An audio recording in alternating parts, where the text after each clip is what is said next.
மாலை போடு. நீங்களே போடுங்க. மிஸ்டர் ரவி, சட்டப்படி இந்த நிமிஷம் முதல் நீங்கள் இருவரும் தம்பதிகள். Wish you happy married life. All the best Ravi.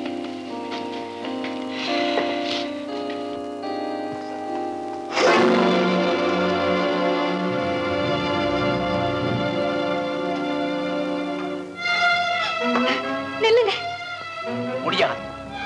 யார பார்க்கவோ பேசவோ கூடாதுன்னு சொன்னோமோ அவன் கழுத்துக்கு மாலைய போட்டு என் கழுத்துக்கு கத்தி கொண்டு வந்து தான் உன் தங்கை. நான் சொல்றது கேளுங்க. அந்த கல்யாணத்தினால உங்களுக்கு எந்த ஆபத்து வராது. ஆனா அந்த வக்கீலால எனக்கு என்னைக்குமே ஆபத்து. அழியாதா எனக்கு நிம்மதி. கௌரி, நீயும் நானும் சேர்ந்து வாழணும்னா அவங்க 2 பேரும் சேர்ந்து வாழவே கூடாது. ஐயோ, அப்படி எல்லாம் சொல்லாதீங்க. எனக்கு தான் இன்னும் தாலி பாக்கியம் கிடைக்கல. அவளுக்கு கிடைச்ச அந்த பாக்கியத்தையும் கெடுத்துடாதீங்க. அவளுக்கு பாக்கியம், எனக்கு படுகொலி. நான் செஞ்சிருக்கிற அந்த பயங்கரத்துல ஒரு துளிய உன் தங்க அவங்கிட்ட சொன்னா போதும், எனக்கு தூக்கு மேலதா. என் தங்கச்சி உங்களை நிச்சயம் காட்டி கொடுக்க மாட்டா. என்ன நம்புங்க, நான் இப்பவே போறேன். உன் புருஷன்கிட்ட எதையும் சொல்லாதேன்னு அவ கால்ல விழுந்து கெஞ்சி கேட்டுக்கிறதா. உண்மையை சொல்ல அவ வாய திறந்தா அதை கேட்கறதுக்கு ரவி இருக்க மாட்டான். அவன் பிணந்தாய. போ. போறேன்.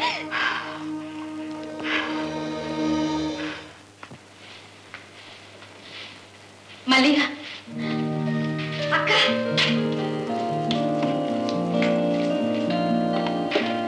அக்கா மல்லிகா, மல்லிகா அக்கா, என்னை மன்னிச்சிடு. அனுமதி இல்லாம நான் ஒருத்தருக்கு சொந்தமாயிட்டேன். நீ பக்கத்துல இருந்து நடத்த வேண்டிய கல்யாணம் ஒரு அனாதைக்கு நடக்கிற மாதிரி நடந்துச்சு. அழாதே அழாதே. நீ விரும்பினவரையே கணவரை அடைஞ்சிட்ட, அது ஒண்ணே போதும். ஆனா என்னக்கா மல்லிகா, நீ ஊமையா இருக்கணும்மா. நீ ஊமையா இருக்கணும். என்ன, நான் ஊமையா இருக்கணுமா? ஆமாம்மா. மகாபலிபுரத்துல நடந்த எதையுமே உன் கணவர்கிட்ட சொல்லிடாதம்மா. அக்கா, உன் புருஷனுக்கு துரோகம் செய்ய சொல்றதா நினைக்காதம்மா. அந்த உண்மைகள் வெளியே தெரிஞ்சா அதனால எனக்கு ஏதாவது ஆபத்து வந்தா கூட நான் பயப்பட மாட்டேன். ஆனா உன் தாலிக்கு ஆபத்துன்னு அத்தான் பயமுறுத்துறாரேம்மா. சொல்ல மாட்டேக்கா. எந்த உறுதியோடு நான் அந்த காரியத்தில் ஈடுபட்டிருக்கேனோ அதை நிச்சயமா மறக்க மாட்டேன். சந்தோஷம்மா. நீ 16 பெற்று பெருவாழ்வு வாழணும். மஞ்சளும் குங்குமம் மங்காம நிலைக்கணும். வாமா வா.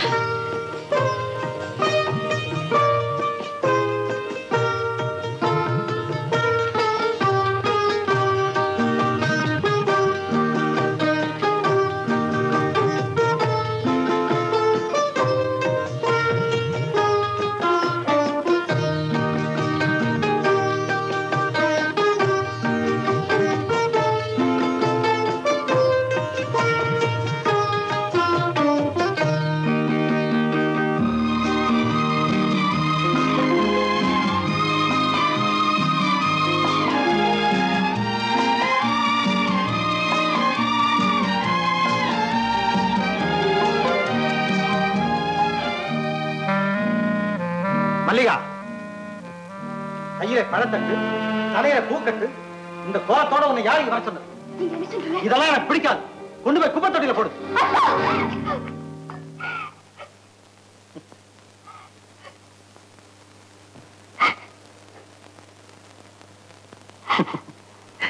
பைத்தியமே, நீ பேசினாலே பால் சிந்தும். உன் கன்னத்திலே பழம் இன்னும், உன் மேனியெல்லாம் நறுமணம் வீசும். அதனால்தான் இதெல்லாம் எதுக்குன்னு கேட்டேன். பயந்துட்டியா? இல்லை, நீங்க பக்கத்துல இருக்கும்போது நான் நிச்சயமா பயப்பட மாட்டேன். இது என்ன கண்ணீர்? நீங்க துடைக்கிறதுக்காக. நிச்சயம். கண்ணீரை மட்டும் இல்ல மல்லிகா, இந்த கல்யாணத்தால உனக்கு ஏற்பட்ட துன்பம், துயரம் எல்லாத்தையுமே நான் குறைச்சிருப்பேன். இதை விட எனக்கு வேற என்ன பாக்கியம் வேணும்? பிறவி எடுத்த பலனையே இன்னைக்குத்தான் நான் அனுபவிக்கிறேன். நான் கொடுத்து வைத்தவள் பாக்கியசாலி. ஆஹா, நீ மிக நன்றாக நடிக்கிறாய். என்ன மேடை நீ மட்டும் இனிமே நடனம் நாடகம் இதுல எல்லாம் கலந்து கொள்ளவே கூடாது. இது கூடவா நீங்க சொல்லணும்? நீங்க கிழிச்ச கோட்டை நான் தாண்டவே மாட்டேன். ஆமா மல்லிகா, அந்த கோட்டைக்குள்ளதான் நம்ம கோட்டையை அமைக்கணும். அங்கே அரண்மனை, அந்தப்புறம், ஆடி பாட பளிங்கு மண்டபம் எல்லாமே இருக்கும். அப்புறம் இதையெல்லாம் ஆள ஒரு இளவரசனை. போதும் போதும். ஏன் இளவரசி வேணுங்கறியா? நிறுத்த மாட்டீங்க? விளக்குத்தானே? போங்க. இதோ. வேண்டாம் வேண்டாம்.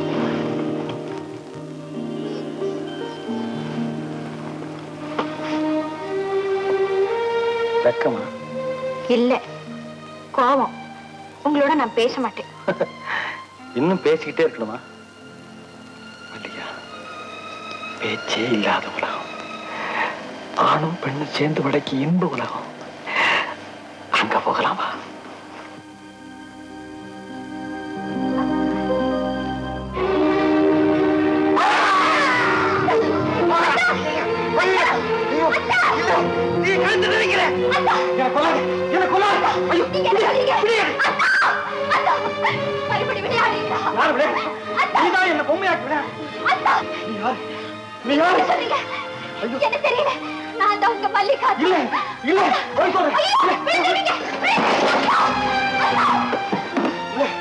சிவகாமி, சிவகாமி, ஏமாத்த நான் நாட்டு தலைவர் இல்ல.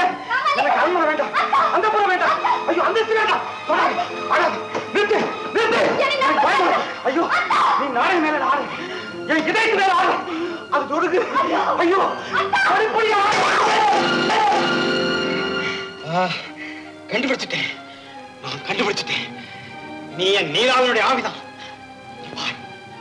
இந்த பக்கம் தான் ஓடி இருந்தேன், இப்படியே ஓடினேன். கலங்கர விளக்கத்து மேல ஏறினேன், உச்சிக்கே போயிட்டேன். ஐயோ ஐயோ, அங்கிருந்து நீரா விழுந்துட்டா, கீழே விழுந்துட்டா. ஐயோ ஐயோ, விழுந்து செத்துட்டாரு.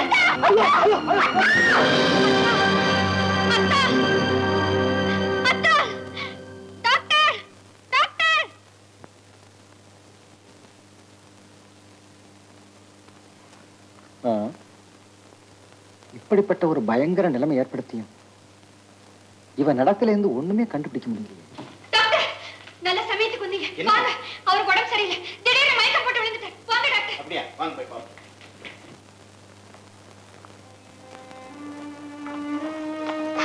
டாக்டர்,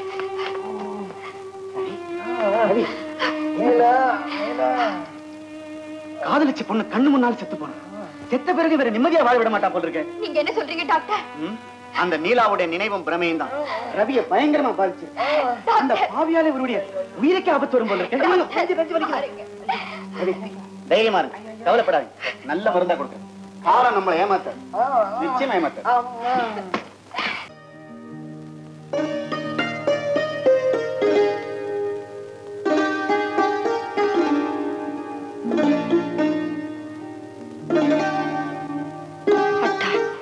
சாப்பிடுங்க.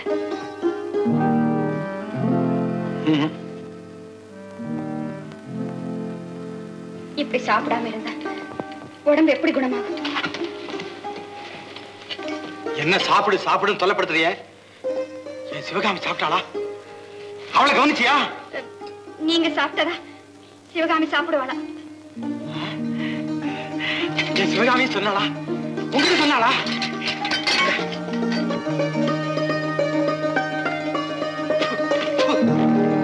சாப்பாடு இல்ல, விஷம் விஷம். புரியுது, நல்லா புரியுது. நீ என்ன கொல்ல பாக்குற. என் நீரா போன இடத்துக்கு என்னை அனுப்ப பாக்குறேன்.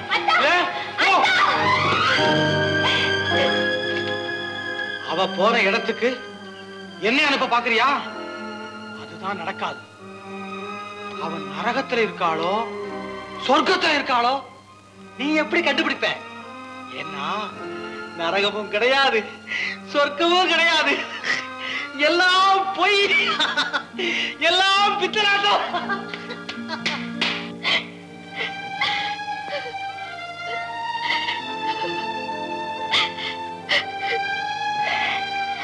மல்லிகா, ஏன் பாழற? என்ன நடந்துச்சு?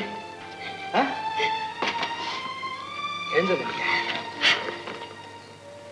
நீ பலகாரம் சாப்பிட்டியா? ஐயோ, உனக்கு பசிச்சிருக்குமே.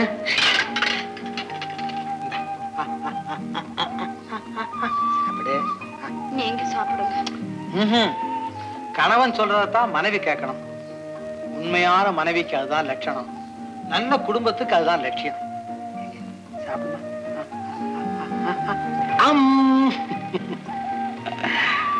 மல்லிகா, இப்படித்தான் நீலா உணவு ஊட்டி விடுவா. எனக்கு அது அமுதமா இருக்கும். ஏன் மல்லிகா, நீ என் நீலா பாடி கேட்டது இல்லையே? எத்தனையோ நாள் நான் சாப்பிடாம அவ பாட்டை கேட்டுக்கிட்டே அப்படியே தூங்கி போயிருக்கேன். நானும் பாடுறேன், தூங்குறீங்களா? வேண்டாம் வேண்டாம், நீ இங்க பாடக்கூடாது. வேற எங்க பாடணும்? என் நீலா மாமல்லபுரத்துல பாடுவா. அங்க கடலோரத்துல ஒரு கோயில் இருக்கு, நீ பாத்திருக்கியா?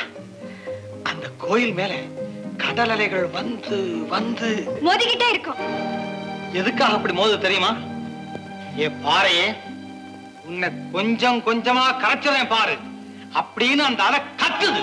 ஆனா என்னை அழிக்கவே முடியாதுன்னு அந்த கோவில் நிமிர்ந்து நிக்குது. ஆமா, உலகத்துல வேற எங்கேயும் அந்த அதிசயத்தை பார்க்கவே முடியாது. மாமல்லபுரத்துல மட்டும்தான் பார்த்திருப்ப இல்ல? ஆமா. இல்ல இல்ல, நான் பார்த்ததில்லை, நான் பார்த்ததில்லை. நீ பார்த்ததா இப்பதானே சொன்ன? ஆமா, இல்ல, பார்த்தவங்க சொன்னது கேட்டதாக சொன்னேன். போய், நீ போய் சொல்ற. என்கிட்ட உண்மை மறைக்கிற. கட்டிய கணவனுக்கே நீ துரோகம் செய்யற. பெண்ணல்ல, பேய், பேய், என் முன்னால் நிற்காதே. போ.